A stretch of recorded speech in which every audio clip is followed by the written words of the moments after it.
Hello everyone, my name is Anshu. Welcome to the series of control system lecture. In the last lecture, I have discussed the components of control system. Today I'll start with the synchros. So, a synchro is an electromagnetic transducer which converts the angular position of shaft into electrical signals. Synchros are used as detectors and encoders. So, coming to synchros transmitter, the construction of synchro transmitter is very similar to that of a three-phase alternator. The stator is made of laminated silicon steel and carries three-phase star-connected winding. The rotor is a rotating part, a dumbbell-shaped magnet with a single winding. A single phase AC voltage is applied to the rotor through slip rings.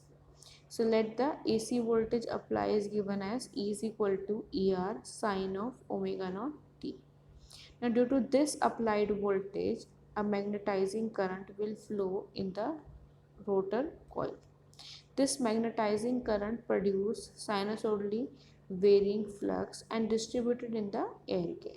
Because of the transformer, the action voltage get induced in all the stator coil, which is proportional to cosine of angle between rotor and stator axis. Now consider the rotor of the synchros at an angle theta, then the voltage in the stator coil with respect to the neutral is given as EAC is equal to under root 3 K E R sine of omega naught T sine theta, where theta, so when theta is equal to 0, the maximum induced voltage will be EAN and ECB will be 0. And this position of the rotor is defined as electrical 0 to the transmitter and is used as a reference for indicating the angular position of the rotor. Thus, the input to the synchronous transmitter is the angular position of the rotor, and the output are three single phase voltage which are the function of the shaft position. So as we can see here, we have S1, S2 and S3 three winding. Now we can see here angle theta. Here we can say see 120 plus theta. Here we can see 240 plus theta. So this will be given by three equation. ECB is equal to under root 3 KER sine omega naught T sine theta. Similarly, it will be given as sine theta plus 120 theta plus 240. Now the synchros operation. On a particular level, the synchros resemble to motor in that there is rotor, stator and a shaft. Ordinary slip rings and brushes connect the rotor to the external power. A synchronous transmitter shaft is rotated by the mechanism that sends the information while the synchronous receiver shaft rotates a dial or operates a light mechanical load.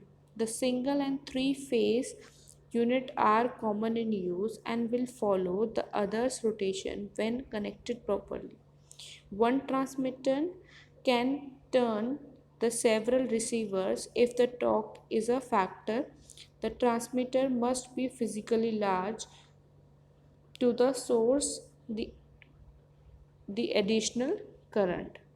So synchros as an error detector. The principle of operation of synchro control transformer is same as the synchronous transmitter.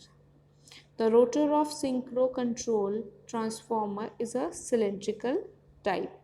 The synchro control transformer is an electromechanical device. The combination of synchro transmitter and synchro control transformer is used as an error detector. The function of error detector is to convert the difference of two shaft position into electrical signal. The output of the synchro transmitter is connected to the stator winding of the synchro control transformer. Therefore, the same current will flow in the stator winding of the synchro control transformer but in opposite direction. The voltage across the rotor terminal of the control transformer is given as Et is equal to K times Vr cos phi sine of omega naught t, where phi is the angular displacement between the two rotors. When the two rotors are at an angle of 90 degree, the voltage induced in the control transformer is zero. This position is known as electrical zero position control transformer. So the uses of synchros. So synchros system were first used in control system of the Panama Canal in the early 1900s to transmit log gate and valve stem positions and water levels to the control desk. The fire control designs developed during the World War II used synchros extensively to transmit angular information from the guns and the sights to an analog fire control computer and to transmit the desired gun position back to the gun location. The small synchros are still used to remotely drive the indicator gauges and as rotor position sensors for the aircraft control surfaces, where the reliability of these rugged devices is needed. Digital devices such as the rotary encoder have replaced synchros in most other applications. Now, Celsin motors were widely used in the motion picture equipment to synchronize movie camera and sound recording equipments. Large synchros were used on the naval warships such as destroyers to operate the steering gear from the wheel on the bridge. Next topic is the stepper motor. A stepper motor is an electromechanical device which converts the movement of rotor into its discrete steps. So it basically converts the electrical pulses into discrete movements, as in the movement of rotor. So we have three types of stepper motor. One is your variable reluctance stepper motor, permanent magnet stepper motor. One is your hybrid stepper motor.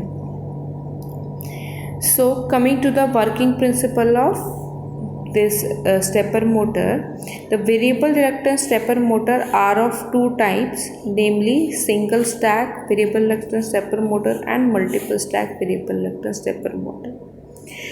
Now the single stack variable reluctance stepper motor, if we consider a 4-phase, 4-pole, 2-tooth rotor variable reluctance stepper motor. Now in this case we have 4 phases connected to the DC source and we have 4 switches. One is your S1, S2, S3 and S4. So as I said, there are 4 types of stepper motor: variable reluctance, permanent magnet type, hybrid and other. And these variable reluctance stepper motor is further divided into single stack and multiple stack. Now coming to the variable reluctance stepper motor, single stack. So I was saying there was 4 switches. When the phase 1 is excited, the rotor align with the axis of phase 1. If now S1 switch is off and S2 is on, in that case the rotor moves through 90 degree. Now in clockwise align the resultant air gap field. Now it works on the principle of variable reluctance. So as we know that the flux used to prefer the least reluctance path. So the magnetic field prefers the least reluctance path. So it works on a principle. So whenever there'll be the magnetic field lines generated due to the when we supply any one phases, when we supply the supply to the any one of the phases, then in that case due to this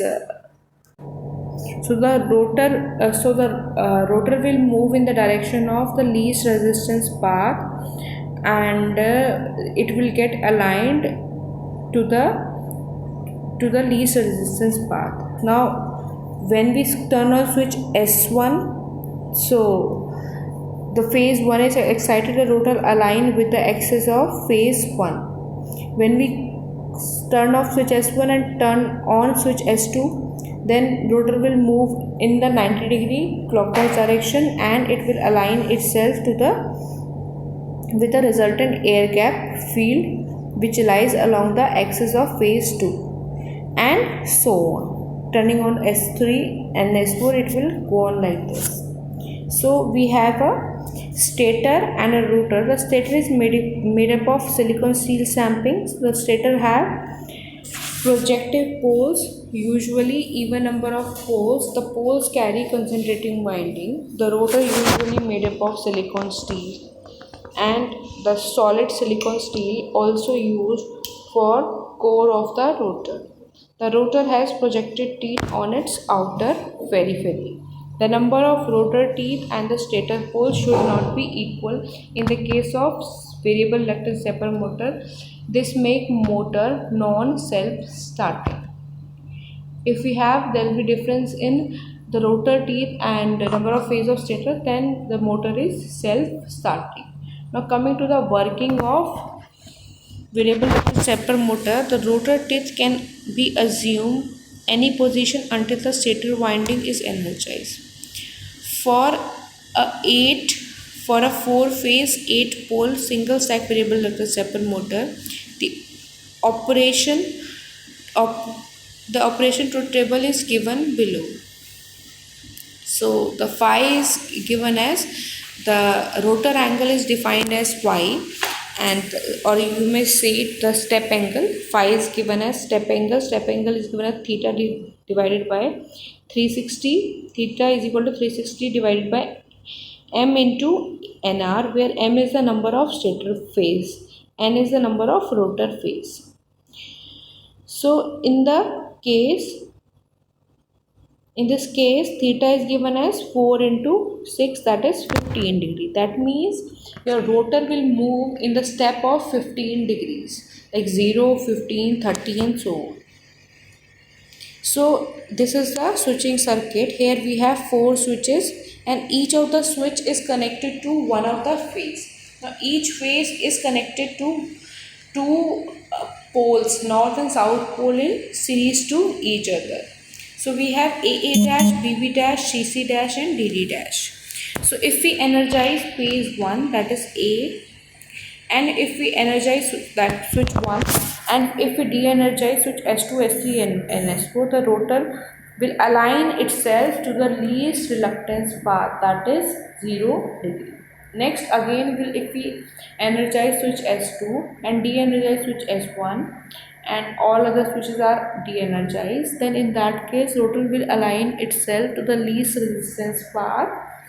Now it will align itself to the second phase, that is S2 switch, so BB dash. So the rotor will move itself in the direction in the clockwise or anti-clockwise direction depending upon the direction of the supply. So the rotor will move in the step of 15 degree and so.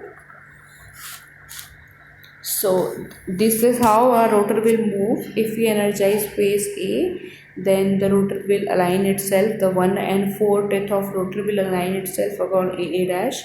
So if we are de-energizing phase A and energizing phase B, then we can see there will be an anti-clockwise movement of 15 degree, and then 30, then 45, and so on.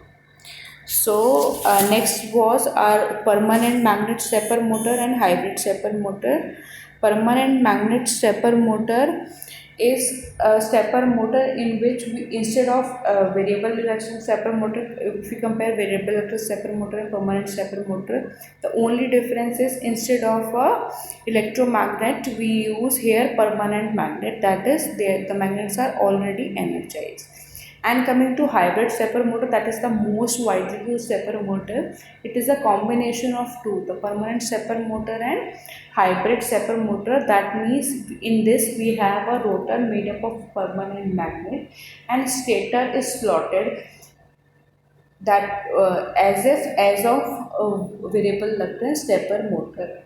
So that's why it's most widely used. So thank you for today. Next I will discuss time response. Thank you.